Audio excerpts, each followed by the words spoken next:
अस्सलाम everyone, welcome to my channel learn and grow. आज की क्लास में हम डिस्कस करेंगे कि साउंड वेव्स किस तरह से मशीन कोड में कन्वर्ट होता है। ऑब्वियसली जब हम सिस्टम यूज़ कर रहे हैं, हम माइक्रोफोन्स भी यूज़ कर रहे हैं और हम डिफरेंट इनपुट डिवाइसेस यूज़ करते हैं जिसके ज़रिए हम साउंड वेव्स इंसर्ट कर रहे हैं, तो कंप्यूटर उसको किस तरह से अंडरस्टैंड कर रहा है।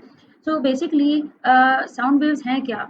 साउंड वेव्स वाइब्रेशंस हैं और ये वाइब्रेशंस एक वेव की फॉर्म में होती हैं। जिस तरह से आप यहाँ देख सकते हैं इस एग्जाम्पल में, इस वेव के 3 बेसिक कंपोनेंट्स हैं। The first one is amplitude, कि इस वेव की हाइट कितनी है। ये हाइट डिफर करेगी as per the voltage level.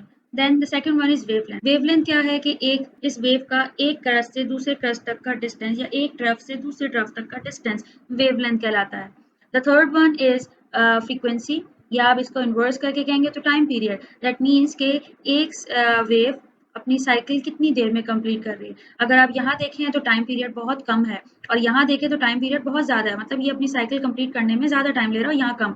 So this is time period और टाइम पीरियड का इन्वर्स फ्रीक्वेंसी कहलाता है। तो ये तो हो गई कुछ basic information regarding wave. Okay, तो अब बात करते हैं साउंड फाइल्स की। Sound files basically analogue signal based भी हो सकती हैं और डिजिटल भी। आपको पता है कि ह्यूमंस नेचुरली जो सिग्नल प्रोसेस करते हैं, जो समझ सकते हैं, वो है एनालॉग बेस्ड, और इसी तरह कंप्यूटर डिजिटल सिग्नल्स को अंडरस्टैंड करते हैं। बट एनालॉग को डिजिटल में कन्वर्ट करने के लिए कुछ प्रोसेस इन्वॉल्व है। अगर आप यहाँ पे देखें, एनालॉग सिग्नल एक वेव की फॉर्म में है, ठीक है, और इसमें कंटिन्यूशन है। जबकि यहाँ डिजिटल सिग्नल, यहाँ हाई है, बॉटम पे लो, देन हाई, लो। इसका मतलब है कि ये हाई वैल्यू 1 को रिप्रेजेंट कर रही है एंड लो 0 को, तो 1 0 1 0। तो इनको कहते हैं जनरली डिस्क्रीट सिग्नल, और कॉमनली हम इन सिग्नल्स को नाम देते हैं डिजिटल का। अब वो क्या रहा होता है बेसिकली, हम साउंड वेव इनपुट करते हैं यूजिंग सम माइक्रोफोन और एनी लाइक इनपुट डिवाइस, और वो जब हम सिग्नल इंसर्ट करते हैं तो एक इलेक्ट्रिक वोल्टेज की फॉर्म में ट्रेवल कर रहा होता है, एक एनालॉग फॉर्म में होता है। उसके बाद में एक सर्किट है जिसको हम कहते हैं ADC, analog to digital converter.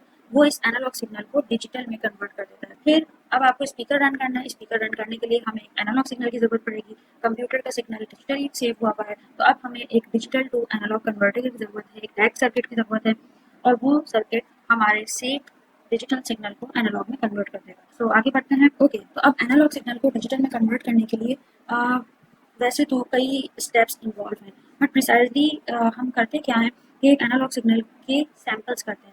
और सैंपल किस तरह होता है, जैसे हमने अभी डिस्कस किया कि एक analog to digital converter circuit है, ठीक है। ये सर्किट बेसिकली काम क्या कर रहा होता है, ये चॉपिंग का काम करता है, मतलब हमारे सिग्नल को बहुत जल्दी जल्दी जल्दी चॉप करता है।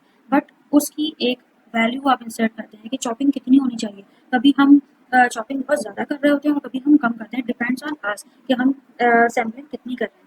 तो बेसिकली अगर आप यहाँ देखें तो ये एक साउंड सैंपल है जो कि एनालॉग फॉर्म में था, और यहाँ पे इसकी सैम्पलिंग हुई हुई है। और अब नेक्स्ट स्टेप में इस सिग्नल की फॉर्म वेव से चेंज होकर ये स्टेयर केस में कन्वर्ट हो गया। ये रेड लाइन ओरिजिनल सिग्नल को रिप्रेजेंट कर रही है, जबकि अब ये स्टेयर केस में कन्वर्ट हो गया। तो जितनी ज़्यादा आप सैम्पलिंग करेंगे, ये इन स्टेयर्स के दरमियान जो डिस्टेंस है जो हम यहाँ देख रहे हैं, ये डिस्टेंस उतना ही कम होता चला जाएगा। और ये डिस्टेंस बेसिकली क्या रिप्रेजेंट कर रहा है, एफिशिएंसी को रिप्रेजेंट कर रहा है कि आपका आउटपुट सिग्नल कितना like nearest to the closest value है।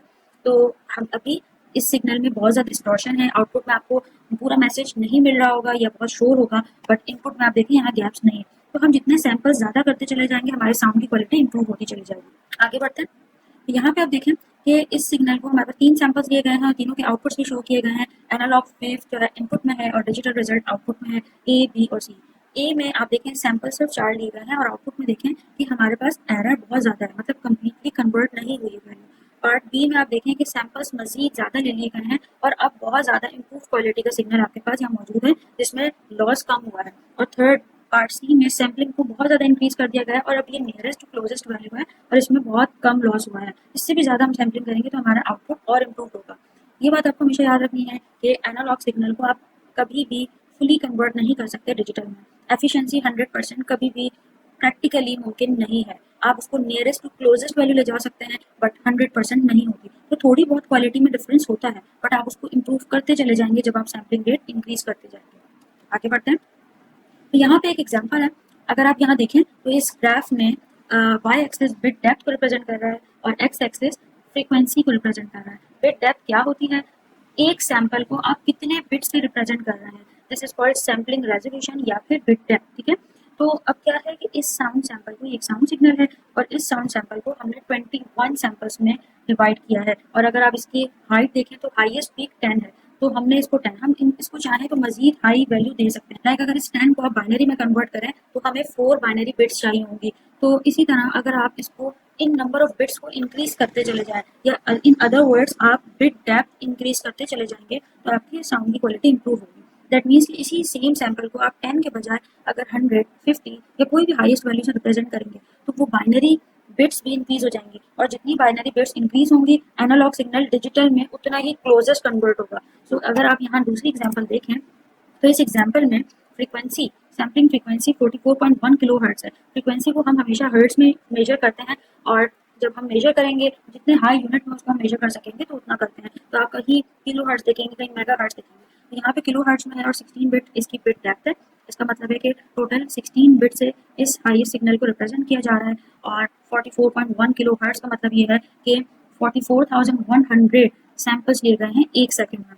यहाँ पे अगर आप देखें तो सिग्नल की क्वालिटी कुछ इंप्रूव हुई है, और वो इंप्रूव क्यों हुई है, क्योंकि 16 बिट से इसकी बिट डेप्थ को इंक्रीज कर दिया गया है और 24 बिट्स कर दिया है। तो आप देखें कि इसके लॉस में और इसके लॉस में बहुत डिफरेंस है, यहाँ लॉस ज़्यादा था और यहाँ लॉस कम है। मजीद आगे बढ़ते हैं, यहाँ पे इन्होंने बिट डेप्थ को इंक्रीज नहीं किया बट सैम्पलिंग फ्रीक्वेंसी को इंप्रूव कर दिया है। तो फिर फ्रीक्वेंसी इंप्रूव करने से भी आपने देखा कि सिग्नल में बहुत ज़्यादा इंप्रूवमेंट आ गई है, पहले लॉस ज़्यादा हो रहा था अब कम।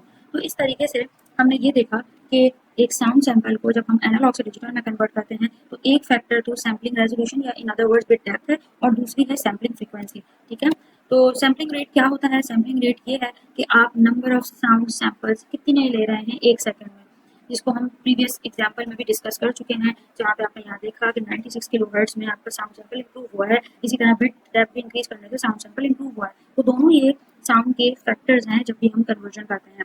तो अगर मैं बात करूँगी किलो हर्ट्ज की और मेरा साउंड सैंपल 44.1 किलो हर्ट्ज का है, तो मैंने जैसे आपको बताया कि 44,100 सैंपल्स लिए गए हैं एक सेकंड में। इसी तरह 48 किलो हर्ट्ज के लिए 48,000 सैंपल्स लिए गए हैं एक सेकंड में, एंड सो ऑन। तो इस तरीके से हम सैम्पलिंग रेट को मेजर करते हैं। आगे बढ़ते हैं, अब हम ये देखेंगे कि एक साउंड फाइल की क्वालिटी कैसे इंप्रूव हो सकती है। तो हमने अभी डिस्कस किया कि दो फैक्टर्स हैं।